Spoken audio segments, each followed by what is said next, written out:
ऐन लोकसभेत दिल्लीत मोठी खुनाची घटना घडली आहे. नवी दिल्लीच्या इंडिया गेटजवळ एका व्यक्तीची चाकूने भोसकून हत्या करण्यात आली. प्रभाकर असं त्याचं नाव असून त्याची आईस्क्रीमची गाडी होती.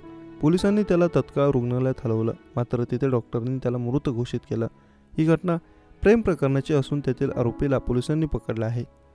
नवी दिल्लीतील इंडिया गेटच्या जवळ बुधवारी 24 एप्रिल रोजी रात्री एका आईस्क्रीम विक्रेत्याची हत्या करण्यात आली. आईस्क्रीम विक्रेत्याचं नाव प्रभाकर असून तो 25 वर्षांचा होता. दिल्लीच्या संगम विहारमध्ये तो राहत होता. उत्तर प्रदेशच्या इटावला इथला तो मूळचा राहणारा होता. बुधवारी रात्री 9च्या सुमाराला कर्तव्यपथ पोलीस स्टेशनमध्ये पोलिसांना इंडिया गेटजवळ काही मारामारी सुरू असल्याची माहिती मिळाली. त्यानंतर पोलीस घटनास्थळी दाखल झाले. तिथे प्रभाकर जखमी अवस्थेत पोलिसांना सापडला. त्याला तत्काळ लेडी हार्डिंग रुग्णालयात दाखल करण्यात आलं, मात्र डॉक्टरांनी त्याला मृत घोषित केलं. प्रभाकर इंडिया गेटवर आईस्क्रीम विकत असल्याचं चौकशीत आढळलं, असं नवी दिल्लीचे DSP देवेश कुमार महला यांनी सांगितलं.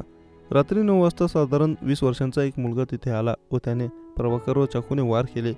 घटनास्थळी पोलिसांना रक्त व काही चपला सापडल्या आहेत, मात्र प्रभाकरचा मोबाईल तिथे सापडला नाही. त्याच्या कुटुंबियांची चौकशी केल्यावर त्याच्या एका अल्पवयीन मुलीशी संबंध असल्याचं पोलिसांना समजलं.